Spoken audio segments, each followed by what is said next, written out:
In 1983, the novelist and poet Alice Walker coined the term womanist in her collection of stories about women in her life that she called In Search of Our Mother's Garden. And if you haven't read that collection of short stories, it is a powerful witness to the women that have influenced Alice Walker in her life. Alice Walker is a feminist herself, and Walker felt indebted to many of the women who had went before her that paved the way and broke through the glass ceiling of literature and of academia. But she also felt that the feminist movement didn't necessarily speak 100% to her experiences, particularly as being a woman of color. So Walker is quoted to have said, "Womanist is to feminist as lavender is to purple. We are sisters." And Walker wanted to make sure that people didn't think that she was at odds with the feminist movement in any way, shape, or form. And nor do I want you to think that this Sunday, as we sort of use womanist theology as a framework for our service today, that we are at odds in any way, shape, or form with the feminist movement as well. So womanist theology took a different look at the liberating stories and found in Scripture and God's liberating work as a whole than did many of the feminist theologians who went before. Dolores Williams is considered sort of the mother of the womanist theological movement. And she writes, "There are many strong women in Scripture, strong and powerful women of color. And we don't recognize or appreciate how they achieved that power.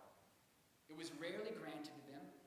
They had to overcome 3 sects of oppression: sexism, racism, and classism. And they had to carve out a niche through innovation, and they had to solidify that niche through relationship." So innovation and relationship, as well as a profound sense of humor and a spirit of dignity that refused to be broken, and the passing down of wisdom from generation to generation, is at the heart of womanist theology. Womanist theologies and theologians embraced the kitchen as a symbol of the sharing of wisdom. And that was where they were at odds with some of the feminists who have come against them, who were trying to get out of the kitchen. The womanists said, no, the kitchen is actually a very important place for us, because it's in the kitchen that grandmothers and mothers, aunts and sisters and cousins would share stories and pass down wisdom from one generation to the next. It was a safe place where they carved out a niche for themselves. Again, back to Dolores Williams, the mother of the womanist theological movement. She says that among the many prophetic words of Scripture that women of color take to heart is from the prophet Joel. From Joel 1:3. "Tell your children of God, and let your children tell their children of God, and their children another generation of God." And it's through the sharing of our stories that wisdom is passed down from generation to generation. So today, we're going to hear stories of women. Women who have inspired us, encouraged us, corrected us. A lot of correction when you're this way. Moved us, informed us, our lives and who we are becoming. Like Alice Walker did in her book, In Search of Our Mother's Gardens, we are here to collect stories and to share these stories of these inspirational women in our lives. We will tell them because we are commanded to do so by the prophet Joel. And we will tell them because they are powerful stories in and of themselves. Powers to move us closer to the witness that God would have us share. That God would have us share that is good news. These are gospel stories, if you will. You'll hear stories of real women, fictional women, women from the Bible, women who were neighborhood mothers, family, teachers, coaches. The people who are sharing have not told me who they are talking about. We might all hear the same story about the same woman 4 times. But mostly what we're going to hear is much how if we imagined Naomi taking Ruth under her wings. We are going to imagine them working side by side, laughing and sharing their stories together. Naomi teaching Ruth much in the same way that I bet the women that we are going to hear about today taught us the wisdom that we have carried through us throughout our lives. And I know my own have, and have often started with the phrase, you know, when I was your age. begin with, I'm going to invite Christopher Larson to come up. I neglected to put Chris in the bulletin. And then we're going to hear a story from Lynn Ford, Tom Wheeler, and Kathy Morehouse. Chris?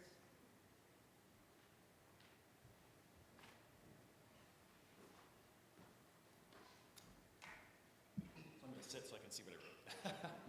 So I think, my name's Chris Larson. I think most of you probably maybe don't know me. I usually come to the 10 o'clock service, and then if you say, well, I come to 10 o'clock service and I don't see you, it's like, well, I sit in the back. And then if you say, well, I come to 10 o'clock service and I sit in the back, as Darryl could tell you, I'm often late. So usually discreetly slipping in. So I'm going to tell a story about my high school choir director. Her name is Miss Ladine, and I was telling Darryl as I walked in, just to kind of set some expectations here. I walked in and I saw this, and it reminds me of one of those open mic things, and Darryl said, oh, it's like when the guy says, I just wrote this song last night. Well, anyway, I just put this together yesterday, so it may be a little rough, but anyway, I agreed to sort of talk about this before I really had any idea of what to say.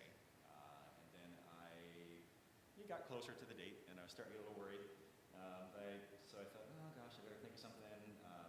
And I was really stuck, and so I remembered something that someone told me one time, which was try to go back to the basics. And if you are really stuck, go back to the basics and remind yourself of them, and then see what happens. And so I tried to think, well, okay, what are the basics for me of sort of spirituality? Like, what does that really mean?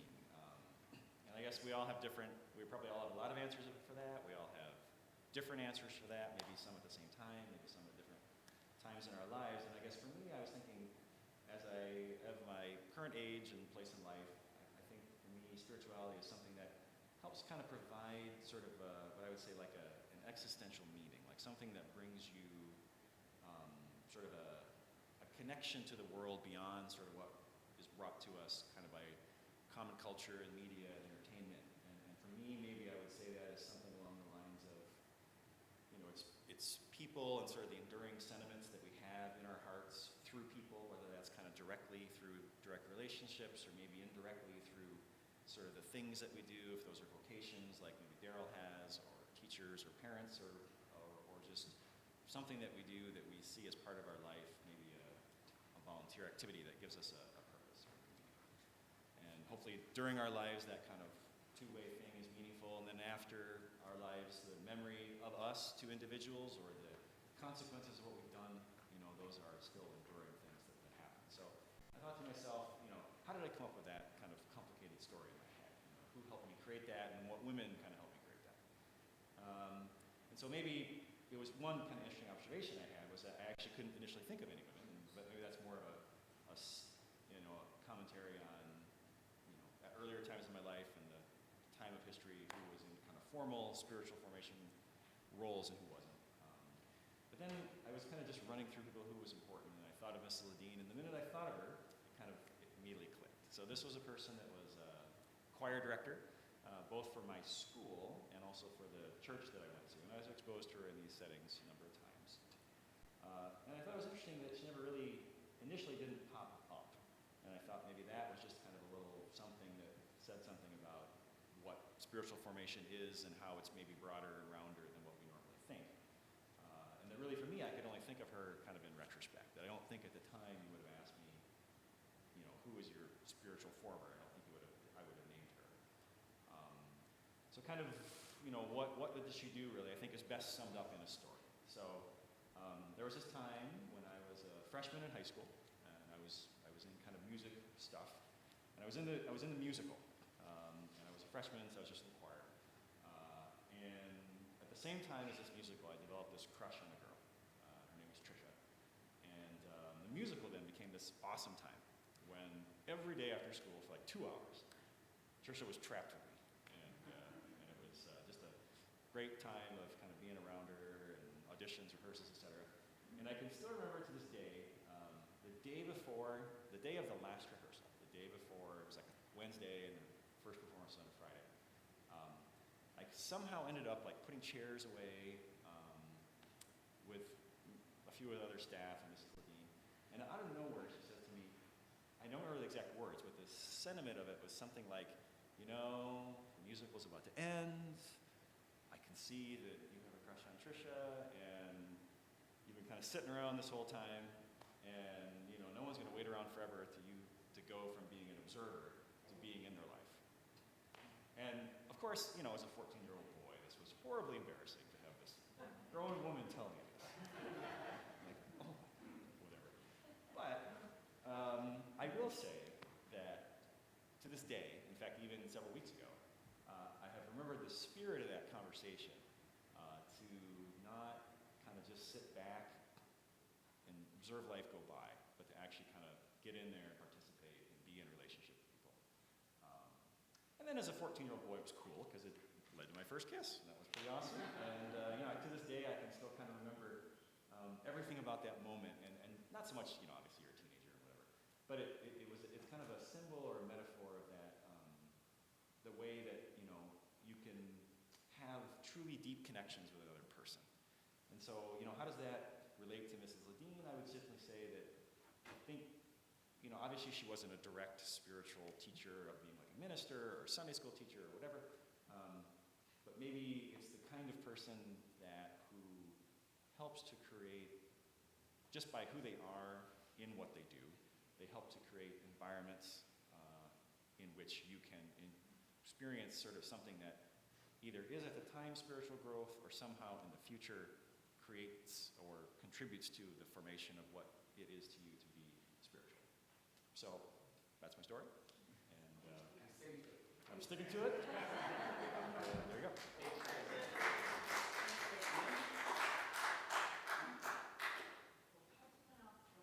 Have someone else go first. Okay, Tom.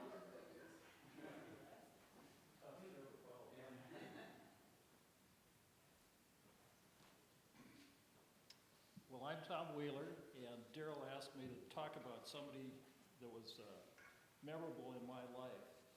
And I'm going to talk about Aunt Winnie. Born Winifred Rickoff of Waterloo, Iowa, she was known as Winnie, a beautiful lady, quick of wit, sharp of tongue if you were not behaving, and trust me, I should know. She was also a very loving and caring person. Winnie married my uncle, William Allen Wheeler, and at the beginning of World War II. They separated immediately when Bill was shipped overseas to the Philippines as a first lieutenant. He was sort of like cannon fodder. He worked in the, I can't remember now. Fast forward to after World War II, Bill and Winnie tried to have children. They were unable to, but that didn't stop them from being parents. They took the task of raising Winnie's sister's 3 children.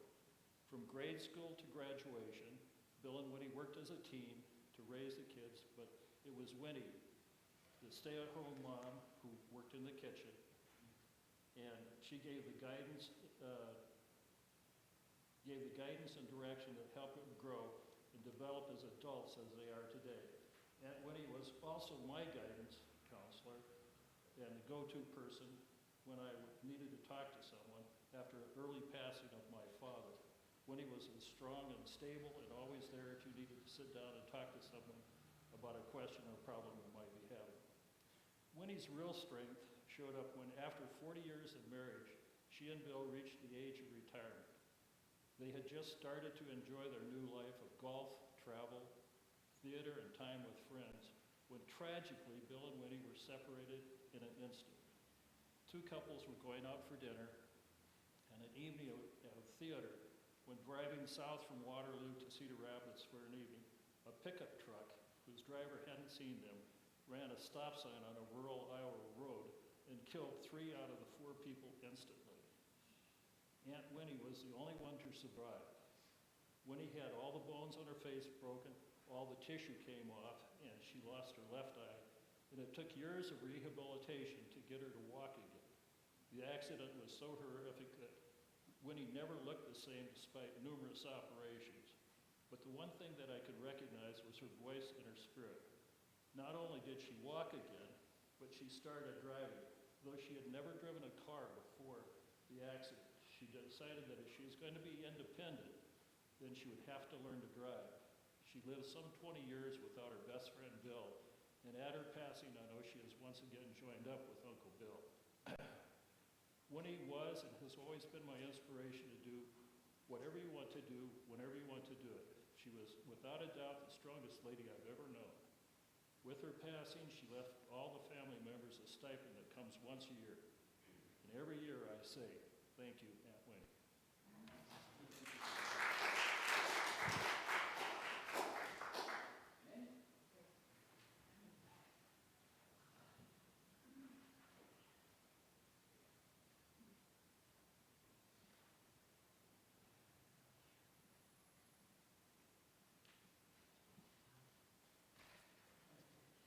A little bit high for me. That's okay. I made it. You did. I'm going to move this one a little bit closer. Oh, good. There you go. So people can hear you. Okay. Don't be afraid.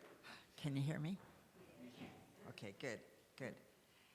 I have been fortunate to know many excellent women during my lifetime. I would like to tell you about one of them, my mom's cousin and my cousin, Bertha Pierce. Bertha was a single woman. She lived in San Diego. She was born in 1915, and she lived in San Diego. She became a registered nurse, and she tried to join the Army during the Second World War, but the Army refused to let her help. Bertha contacted TB here in San Diego, but was sent to Texas to recover. And then, hold on, I've got to skip down, she returned back to San Diego.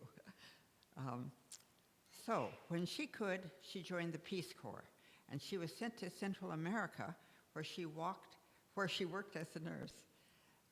Mainly in Ecuador, she was there for 6 years. The Peace Corps moved her to other locations in Central America as she was needed. And finally, she came home to us in San Diego. She died just days after her 87th birthday. She was the oldest person to join the Peace Corps. She was 70. When she joined, she lied about her age. The end. That's it.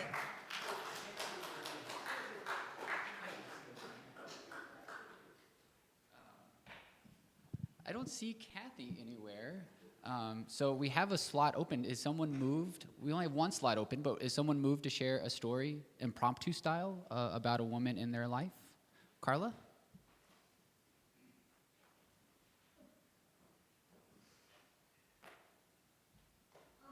I'm particularly blessed because I have the woman that I'm going to share the story about sitting right here. And I'm really not sure what I'm going to say yet, but only that my mother is my mentor and my very good friend. She's taught me compassion. She's taught me love.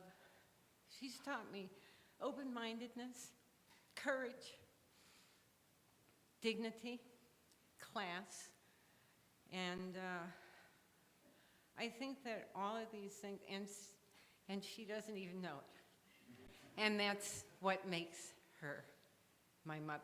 And I just hope that I think about this all the time because I hope that I can reflect that. I owe it to her. I owe it to myself. I owe it to everybody whose life I touch. And I just want to take this unexpected opportunity to say thank you.